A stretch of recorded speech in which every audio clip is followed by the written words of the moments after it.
Nii, tere hommikust. Ma olen siin hommikul Valgas koos sõbraga. Sõbra tuli vanaema vaatama. Ta on vanaema, siin elab hotell Metsise restoranis seina peal. Sõime vanaemaga eile õhtul koos õhtust ja täna hommikul ka hommikust. Nii et sõbra väga õnnelik, et vanaema nägi. Aga sõbra ütles, et ta tahab tutvustada teile oma investeerimis sellist portfelli, jah. Et sõbra on teatavasti suur investor, investeerib tootesse S&P 500, mis on siis Sõbra ja Piret 500. Sõbra on tema, Piret olen mina. Ta minu auks pani selle B ka, jah. Ja 500 on siis 500 firmat, mille kohta vaieldakse, mis need 500 firmat on. Eksiarvamusel olevad inimesed ütlevad, et on 500 suurt Ameerika firmat. See kindlasti tõele ei vasta, sest mina siin praegu kasutan Apple'i arvutit ja mõnikord saab Coca-Colat ka limpsatud. Need on Ameerikas sündinud firmad, aga Ameerika firmad, need kindlasti need on globaalsed firmad.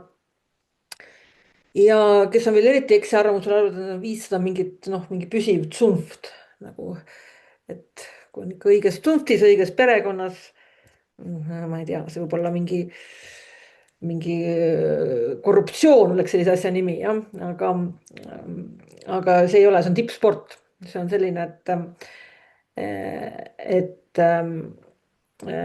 kui mingi firma enam ei vasta tasemele, siis on see teatud komisjon, indeksi komisjon, mis välja viskab ja asendab. Nii et kui te vaatate seda Sõbra ja Pireti indeksit, ütleme 10, 20 aastat tagasi, 30 aastat tagasi, siis te ei näe seal samu juhtfirmasid. Näiteks praegu on juhtfirma, väga tähtis firma on Nvidia.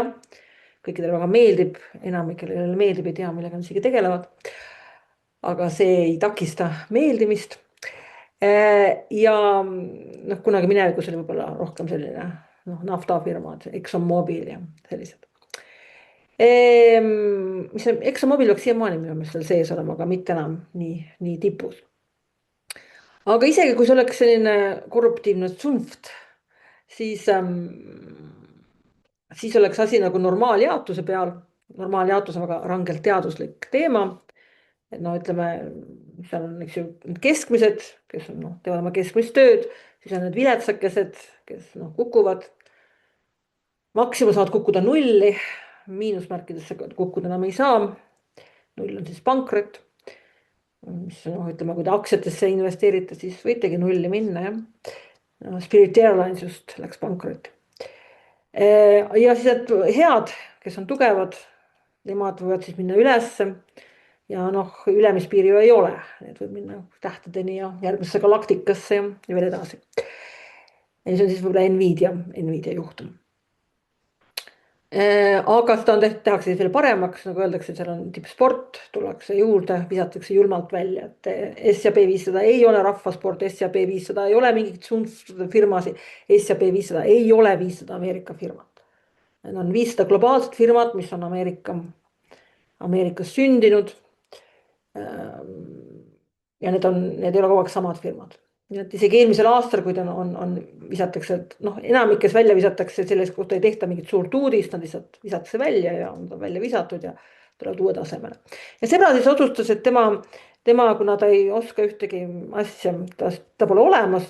Sõbra põhimõtteliselt on investor sellepärast, et mina lugesin ühte artiklit, kus oli kirjas, et kõige edukamad investorid, üks väga tähtsad pangaonud tegid uuringu, on need, kes on surnud või need, kes on ära unustanud, et neil üldse mingi investeerimisportfell ongi.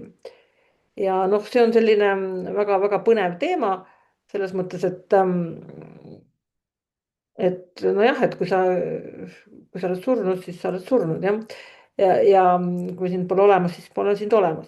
Aga miks ma seda kommenteeriksin, sellepärast, et Sõbrad pole ka tegelikult olemas, et ta on võib-olla minu fantaasiates natukene olemas, aga tegelikult on tegemist Made in China mänguasjaga. Vereringe puudub, aju puudub, täielik võimetus mõista numbreid, arve.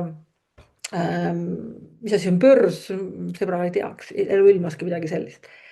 Ja seetõttu ma arvan, on Sõbra ütleme, indeksinvestorina, passiivinvestorina kindlasti palju võimsam kui näiteks mina.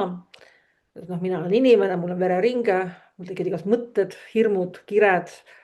Võin ennast küll kontrollida, aga noh, see kontroll on teatava piirini, siis sõbral see kontroll on absoluutne. Ja sõbra töötab paaris koos, meil on siin see Lightyear, eks ju, Lightyear ETF-ide eest raha ei taha, vahenduse eest, eks ju. Ja jah, Lightyear on meie see steward ja stewardessid, jah, aga praegu need sõnad steward ja stewardess enam sallivatele sõbralikele ei meeldi, aga noh, steward ja stewardess, noh, steward oli üks ju aristokraadi parem käsi, mõisavalitseja. Et Lightyear on, kes on vahendab. Tegelikult steward on pigem see SPDR, see on see State Street. Ja. Nemad on teinud sellise fondi ETF-i, see on see Exchange Traded Fund, mis siis turgudel siis nagu aktsiad saab müüa ja osta. Et ei ole üks kord päevas, et no hea näide on see, et kes investeerib mingisse pensionisambasse ka mingisse fondi, siis mõnikord, kui turg teeb kiiret, kas läheb kiirelt üles või kiirelt alla, siis lähed oma Lightyeari kontole, vaatad, et oi, et kõik on kohe näha, eks ju, turumuutus, siis lähed oma, ma ei tea, logid oma panka sisse ja vaatad, et nagu pensionifond on nagu täiesti sama, mis eile, jah. Et mis kurat toimub, eks ju, no siis ükskord ma panin midagi sellist tähele, küsisin juturoboti käest ja juturobot ütles, et need pensioni omad, et need on kord päevas muudavad seda tulemust. Et need ei ole nagu selle põhimõttega nagu siin. Okei, aga siis meil on siin ees, Sebral on jah üks fond, selle nimi on juturoboti arvates Ultrasebra. Miks Ultrasebra? Sellepärast, et kunagi ma nägin ühte pilti, kus oli Ray Dalio fond ja siis Sebra ja Piret 500. Mõlemad hakkasid täpselt ühes punktis ja lõppesid täpselt ühes punktis aastaid hiljem, pikki aastaid hiljem. Aga noh, kui Ray Dalio läks ilusti nagu sujuvalt, nagu kalli autoga sõitis mööda maanteed, siis noh, Sebra ja Piret fond, see läks üle kivide kännude, tuhises alla, tuhises üles, märatses, rapsis, ühesõnaga väga raske. Ja seda noh, sellepärast ongi surnutel väga hea seda fondi hallata, sest surnud ei huvita see, et on valus. Elavad inimesi kahjuks huvitab. Ja praegu me näemegi, et turg on avatud, siis see summa siin muutub, see on nüüd aktsia hind või selle osaku hind pigem jah, sest see on ETF. Ja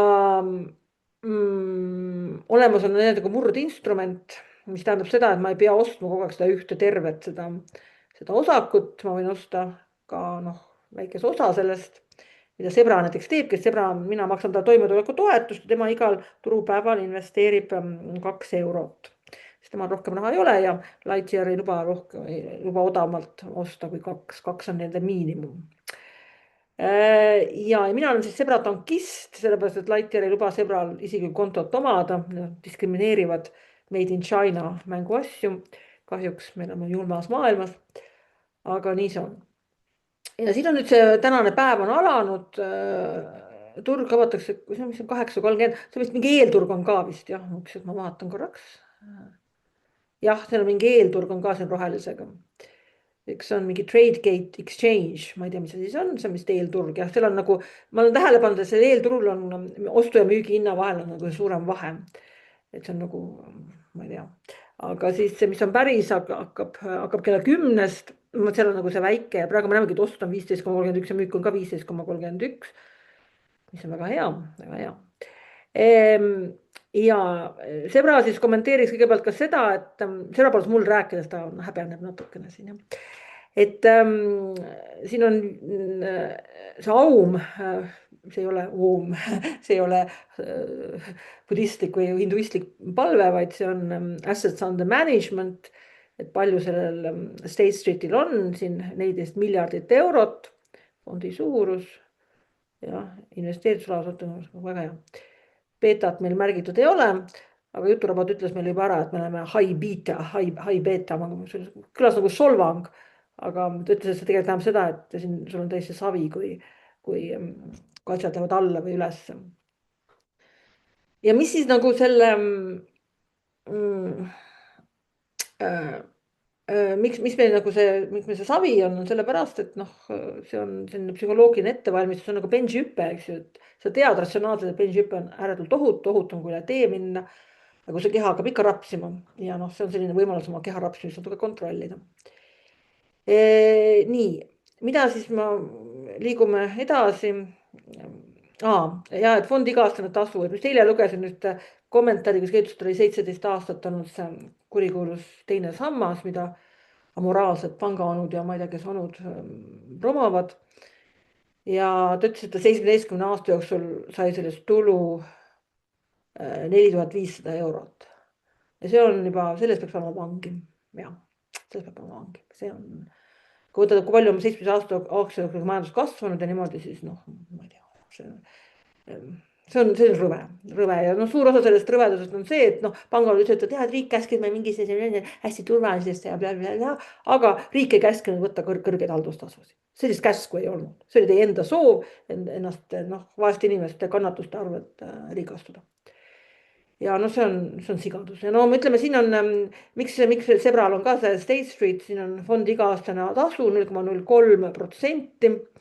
Tundke huvi, mis teil pensionifondil on, jah. Isegi minul on 3. samba pensionifondi ka raha ja mul on kõik indeksites loomulikult, sest aktiivfondid on röövmõrv, põhimõtteliselt hing mõrvatakse ja sind röövitakse. Ja mul on Swedi oma, mis on, seal on 2 eraldi tasu millegipärast, ma ei tea, miks on 2 eraldi, see on jällegi nad hakkavad kuidagi tõestama, et meil on mingit vaja kaitsta investorit ja siis on mingi kaitsetasu ja ma ei tea, nagu maffia katusetasu. Et Swedil on 2 korda 0,29 ja LHV-l oli 0,36 ja siis teine oli 0, midagi ka 18, 15. Ma ei mäleta, midagi oli, et tuli nagu, kui ma vaatasin, et siis tuli LHV-l tuli kokku, tuli odavam, mis nagu tegis mu mõtte, ma lõpetan oma panused Swedi ja jätkan ainult panustega LHV-sse. Ja LHV kaitsega ka, et juturobot ütles, et LHV nagu ta analüüsis neid, millest nad koosnevad, eks ju, need indeksid ja neid 3. samba indeksid, et LHV on kergelt nagu selline, ma ei kasutaks sõna riskantsem, ma kasutaksin mingit paremat sõna, kui see mulle meelde tuleks. Aga noh, ma tahaks nagu riskist ka rääkida.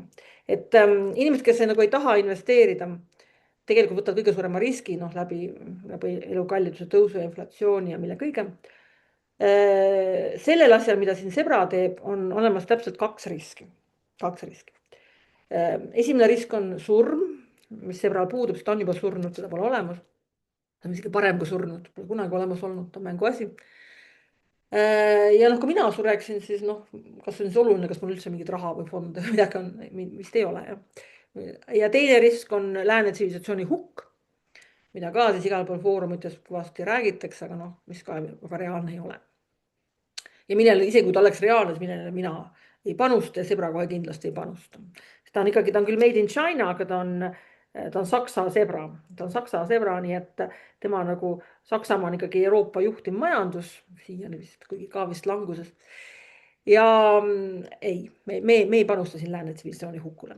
Nii et meie jaoks nagu risk, see on täiesti riskivaba. Mis on, keha hakkab reageerima analoogselt bensihüppega, sest see ei ole mingi Hollywoodi imiku sünnitamine, et on ilus rõõsa imik ja palju raha, eks ju. Vaid see on pigem, ta läheb alla, eks ju. Ja see on nüüd State Streeti oma, aga Vanguard on üks teine firma, mis teeb ka seda, ta oli natuke kallim, ta oli 0,07 oli see haldustasu Euroopas. Ameerikas on muidugi odavam, sest Euroopas on mingi kaitse, meil tehakse maffia katust kogu aeg. Ja sellel Vanguardi Ameerika tootel on väga kuulus börsi vanasõna, on selline VOO and chill, eks ju, VOO on siis Ameerika toode, Euroopas oleks sama, kui tahate investeerida Euroopa, see on VUA. Aga see SPYL on siis natukene odavam, et läheb samamoodi siis jäljendab seda Sebra ja Piret 500 indeksit. Nii, Sebraga ma kinkisin Sebrale 9. veebruaril ostsin 30 euro eest seda fondi. Kohe liikusime alla, nii et ma sain Sebrale ilusa punase fondi alla. Sebradele tõttu punane värv meeldib või ei meeldi, ma ei tea. Ja Sebra ise alustas siis 13. veebruaril, mis oli reedene päev. templirüütid olid ka teatavasti on templirüütide needuse päev, eks ju, ja templirüütid ise ka ju suured rahandustegelased. Siis oli põhimõtteliselt oli mingi märtsini mitte midagi toimunud, siin väiksed hüplemised, ei midagi hullu, aga noh, põhimõtteliselt kasu sellest polnud mitte midagi. Ja pärast seda söösime kohe sügavikku, mitte küll mitte päris, sest no kuskil 14,5 jõudis siin juba ja siis sügaviku lõpp 13,8, no midagi hullu ei olnud tegelikult, aga noh, kui foorumit samal ajal lugeda, isegi mitte ainult foorumit, ka täiesti auväärset Eesti ajakirjandust näiteks, no siis see jutt, mis seal räägiti, see oli haige, see oli tõsiselt haige. Ja noh, ma ei saa, miks siin inimesed pankades töötavad, ma ei saa aru. Aga nad töötavad seal, no ja kõige parem jutt oli, üks oli mingi jutt oli, et ärge ostke aktsiaid, vastupidi, see on DCA and chill, dollar cost average and chill, see on see koht, kus vaat see hakkab tulema. Siis tuleb ennast paigutada nagu saarmas selili jõele ja siis rahulikult hulpida, ma ei tea, kuhu iganes. Hea oleks, kui mingi Austraalias ka rinna peal, mida samal ajal sodiks taguda vastu karvast rinda. Ühesõnaga täielik chill olukord, no muidugi me siin nõu Sebraga ei anna, Sebra eriti ei anna nõu, seda pole olemas, ta ei saagi nõu anda. Aga mida me teeme siin, me lihtsalt räägime, kuidas no, me toimime sellistes olukordades. Sellistes olukordades tõepoolest on täielik chill, vahet ei ole, palju me raha kaotame. Pealegi Sebra investeerib iga päev ainult 2 eurot, sellepärast et me olime Sebraga Tartu selles bussijaamas ja nägime, kuidas väga vaesed inimesed, kellel pole autotki, eks ju, lürvivad seda kõrbenud Tartu bussijaama kohvi ja no sellest tekib juba mõtted, eks ju, et miks seda lürpida, kui selle asemel võiks olla näiteks börsil. Nii, aga kui me jõudsime põhja, muidugi me ei teadnud sel hetkel, kui me põhjas oleme, et me põhjas olema, Sebra ei tea üldse midagi, tema ei saa aru üldse, kus ta on. Ta isegi ei näe seda graafikut, need silmad, mis tal on, tegelikult mingid nööbid. Ta ei näe midagi, ta ei kuule midagi. Ja siis hakkas liikuma üles, näete, vot siin ta liigub nüüd üles. Ja praegu on ka turg avatud ja noh, turg muutub kogu aeg. Tänaseks on turu väärtus 151,01 eurot, mis kohe ka muutub, sest turg on avatud. 9,01 siis on kasum, Sebra on suutnud teenida, mis on 6,34%. No võrreldes nende protsentidega, mida pakkusid pangaanud teatavate toodete puhul, siis Sebra on ikka märgatavalt tublim, aga tal pole isegi ülikonda, ta pole respektaabel pangaonu, ta pole üldse keegi. Nii et elu on ebaõiglane, elu on väga ebaõiglane, Sebra peaks olema superpankur. Nii, ja Sebra siis on saanud keskmise ostuhinna 14,40, no praegu on ta 15,32 oleks siis, kui nad müüksid mulle. Ja ostaksid mul 15,31 eest, nagu ma aru saan, jah. Nii, Sebra tegi teatavaid akumuleeruv fond kõigepealt jah, et miks me just akumuleeruv peaks olema, sellepärast et väga tüütu on tuludeklaratsiooni täita, kui dividend hakatakse maksma. Siin on niimoodi, et dividend makstakse niimoodi, et investeeritakse automaatselt kohe tagasi fondi ja no fondi siis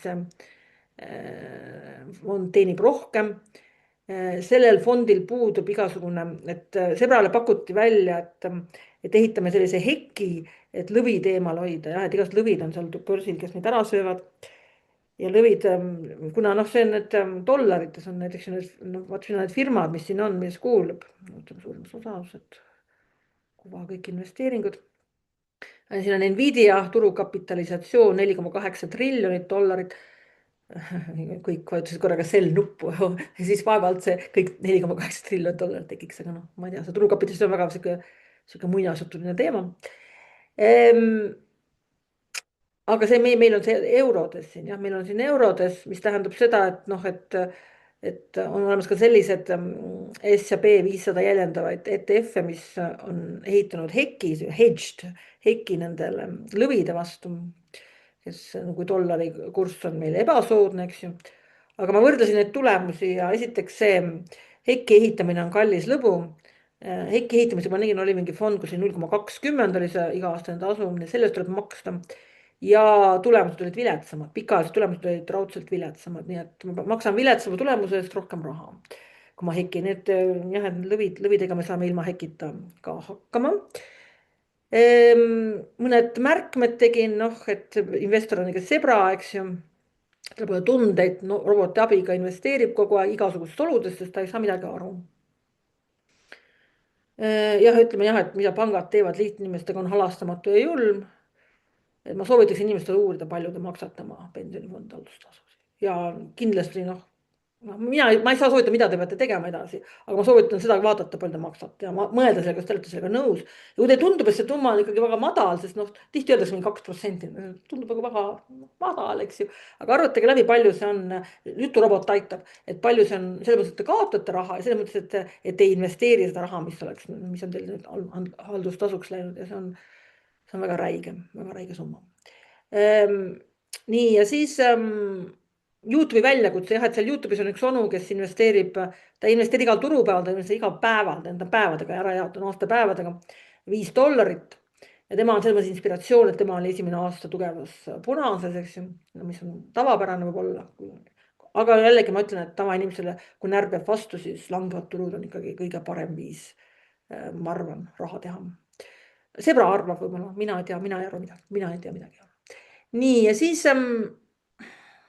ongi 2 eurot on paar lonksu kohvi, kaotus puudub ka siis, kui kõik läheb nulli, aga ei lähe väärtus siis, kui tulevad apokalüptilised lohemaad ja söövad kõik ära. Sellisel juhul nagu investeerimisportfell on kõige väiksem mure üldse. Ühesõnaga jälle YouTube'i sooviti seda noh, jällegi tugeva karulebra ajal osta. ETF-e, mitte aktsiad, sest aktsiad võivad päriselt nulli minna, sinna jäädagi, eks ju, aga ETF on jah selline süsteem, et kui karulebra nagu segaseks ei aja, siis kindlasti on see, ma arvan.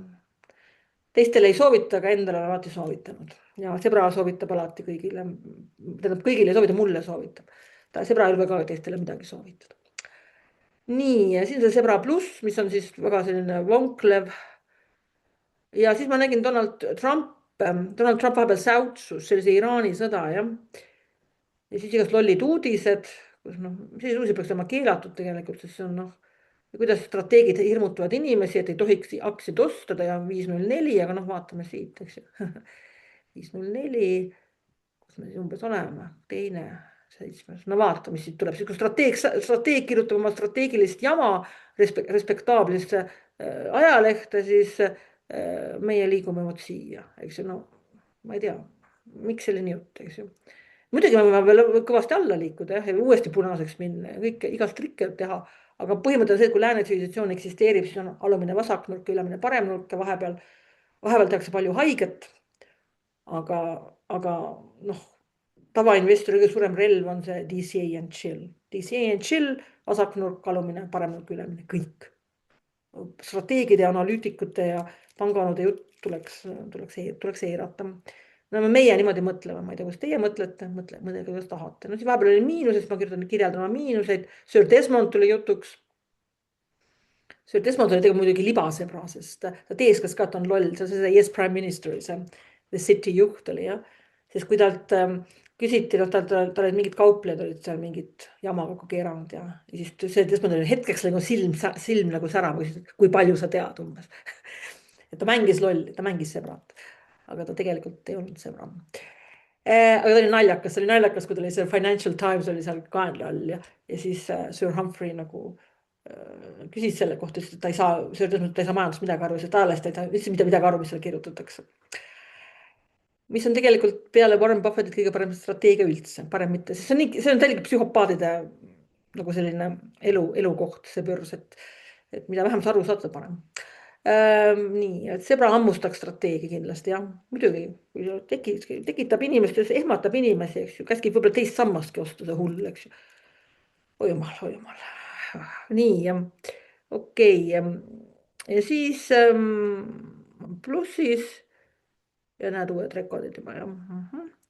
Okei, aga mida ma enne lõpetuseks ma ütleks paar sõna selle Iraani sõja kohta ka, et noh, paljudel, kes ise investeerivad, on selline arusaam, et noh, nad mõtlevad ette, mis tulevikus võib juhtuda ja siis selle alusel investeerida, aga nad ei saa aru, et on inimesed, kelle jaoks on töö ja kes on selle ammu juba ära mõelnud, nii et isegi kui ma jõuan õige vastuseni liiga hilja. Ja noh, Iraani sõja kohta kasutatakse inglise keeles väljendit already priced in, juba on hind on juba näitab seda. ja näitab enne uudiseid, mis tähendab seda, et uudise asemel võib hakata ainult graafikuid vaatama. Võtame selle üheaastase graafiku siit ja mida me näeme, et graafik liigub ikka üles nagu majandusekka ja siis kuskil oktoobris läheb imelikuks. Oktoobris läheb imelikuks ja jääb kuidagi staatiliseks, no kergelt hüpleb siin, eks ju, aga midagi ta eriti ei tee ja sellel olid muidugi ka kõik foorumid oigasid kuidagi, kõik foorumid oigasid, ma mäletan. Ja siis see staatilisus, noh, Iraani sõda, eks ju, algas, Donald hakkas säutsuma. Siis olid ka kõik väga vihased, et Donald umbes sõpradele raha, aga mina sain, miks te ise Donaldi sõpradeks ei hakka, et kui te noh, investeerite nagu minu sõbra, eks ju, siis sõbra aeg-ajalt investeerib noh, nii nagu kõik inimesed ja siis ta läheb, eeldame, et on vasak alumine nurk ja parem ülemine nurk, aga aeg-ajalt ju kogemata nagu Donaldi sõber ka. Ja siis on nii, okei, kõik põhimõtteliselt sõbra meetod on see, et kõik võivad olla Donald Trumpi sõbrad. Aeg-ajalt, kogemata. Ja vaata, siin on see, tegelikult siin on see priced in, jah. Et siis tegelikult me vaatame, et oktoobris teati, et see Iraani sõda hakkab oktoobris. Ja muidu uudised sellest ei rääkinud, aga börs väga selgelt räägib. Vaat, see on see priced in. Ja noh, inimesed, kes oskasid analüüsida maailma asju, nemad ka teadsid. Ja sellepärast see jäigi niimoodi. Vaat, ja siis sügavikku minek, eks ju, see sõja ajal, kus kõik ulgusid, kõige parem oli ühes foorumi, kui keegi karjus, et kellegi peale, et te olete kõik psühhopaadid siin, ma müün kõik maha. Inimesel tekib see hirm, kehaline hirm ja siis hakkab see paanikamüük. Et ei suuda hoida. Peab kahte asja tegelikult, noh, kes on, Charlie Munger ütles, et kui sa ei suuda 50% miinusesse minna, see pole mingi investor, sa oled kloon, eks ju. Et koht, noh, jällegi nõu ei saa anda, aga noh, ja investoril on kaks relva, on siis mitte minna paanikamüüki, eks ju, ja DCA and chill. Kui ja investor saab nende kahe asjaga hakkama ETF-iga, siis on väga hästi, aga enamik ei saa. Sest tegelikult sa ei tea seda, mis siin tuleb, sa ei tea. Sa oled kogu aeg siin ja sa mõtled veel hullemaks ja see on nagu ehtne raha ja noh, paljud inimesed on see natuke rohkem kui 2 eurot päevas. Et sõbra jaoks muidugi 2 eurot päevas suur varandus. No, sõbra läks siis rahulikult siia ja nüüd on tuhisenud üles. Vaat. Et see on siis seletus, mille me sõbraga siin tegime. Sõbral ei ole praegu ühtegi sõpra, sõbra on väga üksildane. Mina olen tema sõber ja vanaema on ka sõber, me oleme siin hotell Metsises, tal on vanaema siin all restoranis seina peal, käisime vanaemaga eile õhtust söömas ja hommikul sõime hommikus koos vanaemaga, aga sõpru tal ei ole ja sõpru saaks niimoodi, et mina olen jällegi sõbra tankist, sest sõbral üksinda ei tohi olla seda Lightyeari kontot, see on keelatud. Et kui maksimum 6 sõpra, Lightyear lubab sõbrale 6, kuidagi kidenud, aga noh, mis teha. Et ma tean, mu videosi vaatab mingi võib-olla pool inimest kuus, kui sedagi. Aga kui maksimum esimesed 3 sõpra, kes sellevad selle lingiga, tahavad ka võib-olla proovida, kuidas DCA and chill päriselus nagu mis kehalisi tundeid tekitab või öelda, et noh, sõbrarahadega võib-olla ei tekita nii halba tunnet, aga suurematega, noh, see on selline, nad hakkavad maahaavu saama või infarkti või et kui sa ei kontrolli ennast, aga noh, ajalooks õpib ennast nagu kontrollima ja siis, kui sa ennast kontrollid, siis sa muutudki selliseks rahulikuks või selliseks nagu tuimaks kergelt. Sa saad aru, et üks asi on nagu see ratsionaalsus ja teine asi on kehalisus. No sama asi põhimõtteliselt, mis enne benji hüpped, sa saad aru, et see on kõik väga ohutu, aga keha hakkab ikka rapsima. See kehal on nagu varasem nagu see õpperaamat, kuidas toimida ja noh, see on natuke. Aga 3 sõpra võivad tulla ja ma ei tea, palju Lightyear meile annab, kas 10 või 100, vabalt 100 annab sõbradele, Lightyear ei anna üldse raha võib-olla.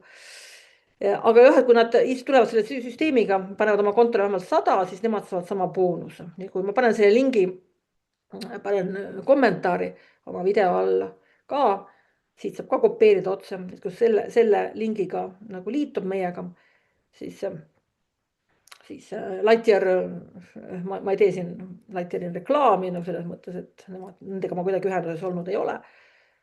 Poleks nagu mõtet ka, sest ma ei ole väga populaarne siin YouTube'is. Aga jah, et kui keegi tahab proovida seda sõbra meetodit, jällegi ma ei soovita seda proovida, aga kui ise tahab inimene, siis siis selline variant on olemas. Nii et me sõbraga täname, et te meie investeerimisfilosoofiat siin välja kannatasite natukene ja soovitame siis ühte asja, et mitte võib-olla Äripäeva lugeda. Nii, suur tänu kuulamast ja ilusat päeva.